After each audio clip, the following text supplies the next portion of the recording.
அண்ணா சபாச்சபதி வணக்கம். பாடே தெளிவா பேசுற உலராதரா எங்க அண்ணன் நம்ம அரண்மனையில வெள்ளை குதிரை அந்த குதிரை மேல யாரு ஏறுறது அண்ணன் கத்துட்டு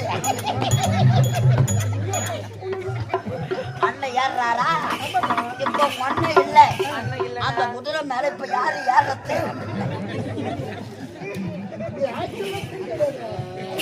படுறா பாடி படுறா அங்க போய் மோதுறான் அண்ணனுக்கு பிறகு அந்த வெள்ள குதிரை சவால் செய்வது தப்பி நான் தான் பாத்தியா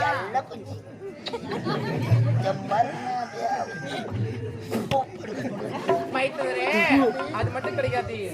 நம்ம அரண்மனையில சமையல் அறையில ஜலப்புறம் பண்ணது யார்? தங்கத்தட்டு இருக்குல்ல, தங்கத்தட்டு இந்த பஸ் காட்டுற தங்கத்தட்டு